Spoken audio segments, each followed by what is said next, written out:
is Jamie Drummond for Good Food Revolution. I'm joined all the way from Paris by none other than Vitalie Taittinger. How are you today, Vitalie? I'm very fine, and I'm very happy to be with you. Superb.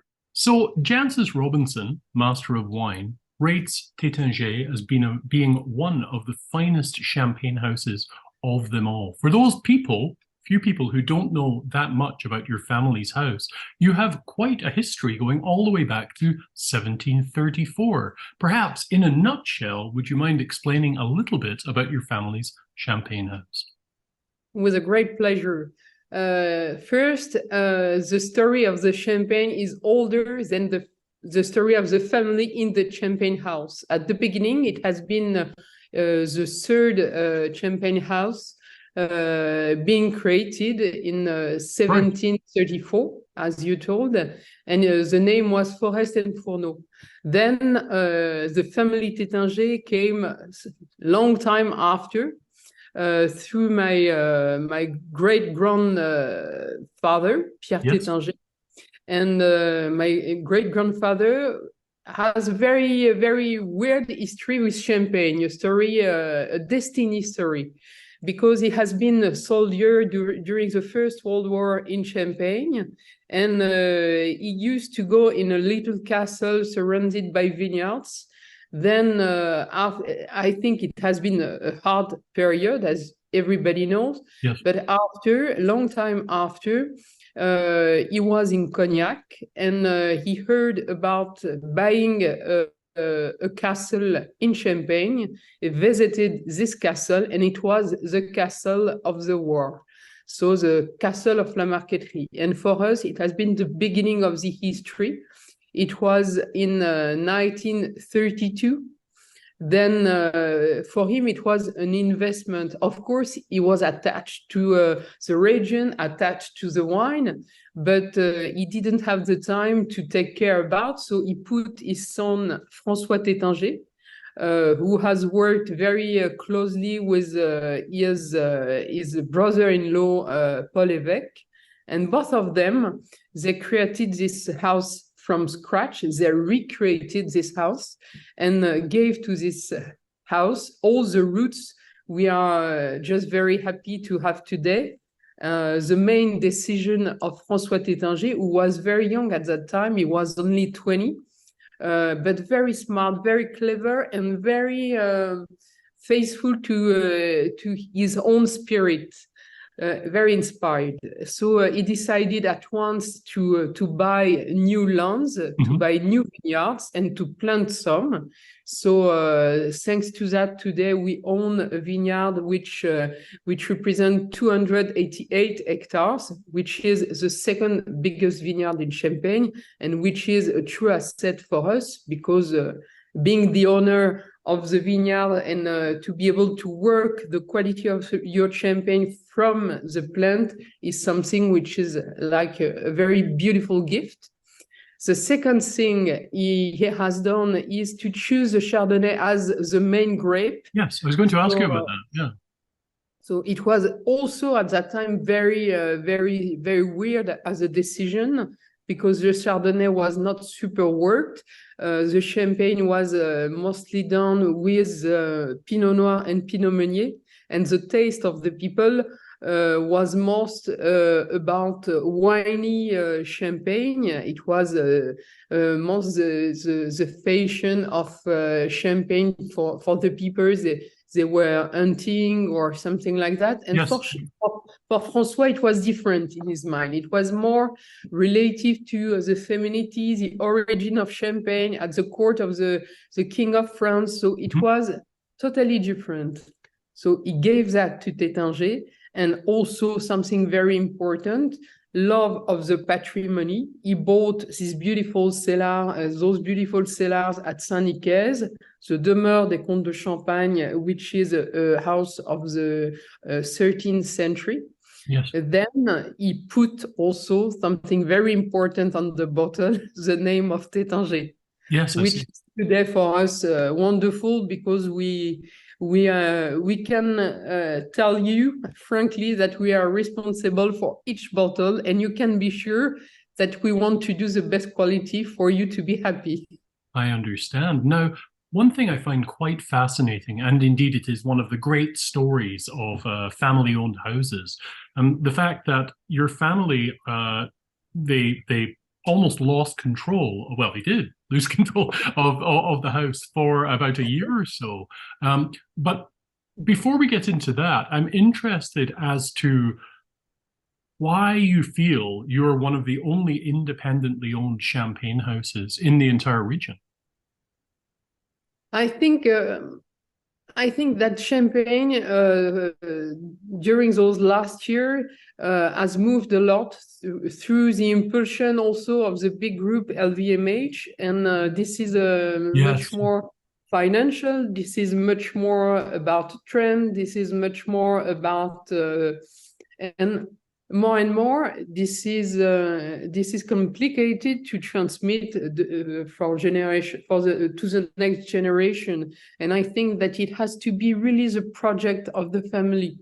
And I think that in the family histories, this is not rare that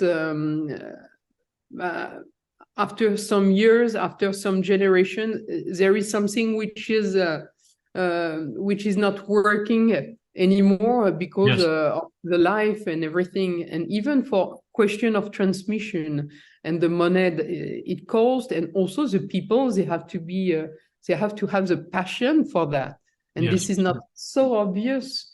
So finally our story is quite rare, and I would love to have many families' histories in Champagne, because it means also being able to work in a long-term perspective. For us, this is a precious thing about being a family. We can think about in 40 years, we have this heritage in terms of work and in terms of experience curves of the past, which is super long. So we can all the time go into the precision of each project, and we can really take our roots in the past, and of course refresh, remind everything, but always being faithful to the style. So this is very interesting, and even all the decisions we make today, being sustainable, being able to give to the next generation vineyards, they are in very good shape, very sane, very natural.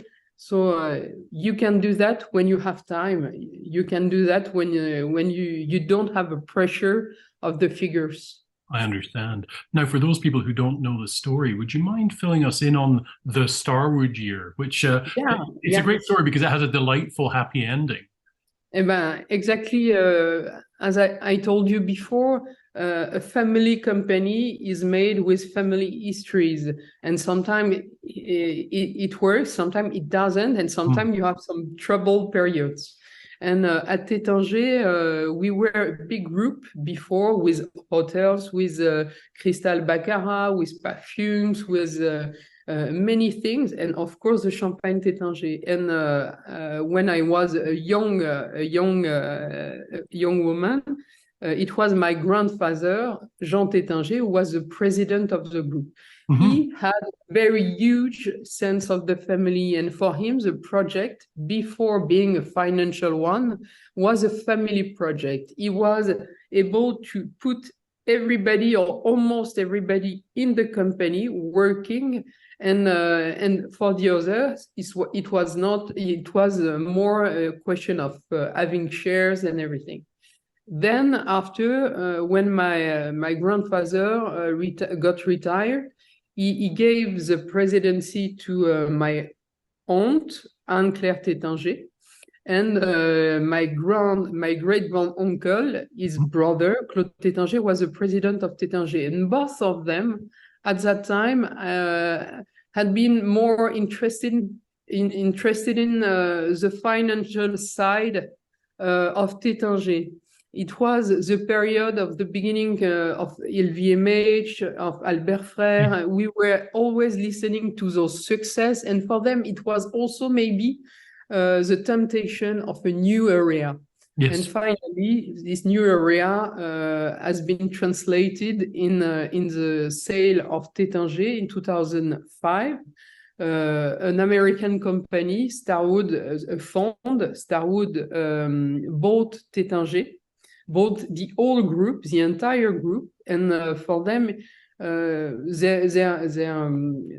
they were mainly interested into the hotel because this is more a fund turn to the hotel.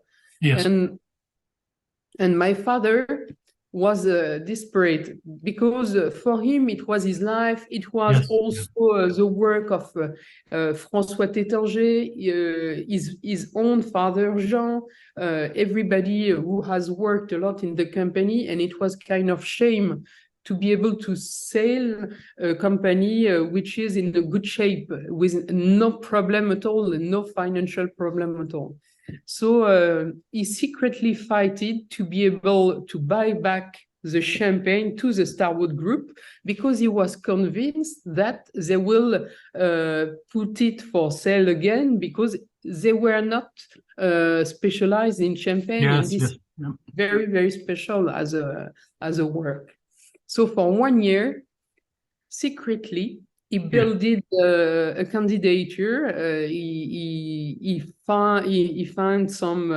has found some partner, a private bank, a local private bank, and also and it has been tough because at that time he was trying to make some alliance, some with other big company, but he was very precise. For him, it was very important to be able to keep the freedom and the control of the company. So finally, 1 year after, in 2006, Starwood decided to sell the company.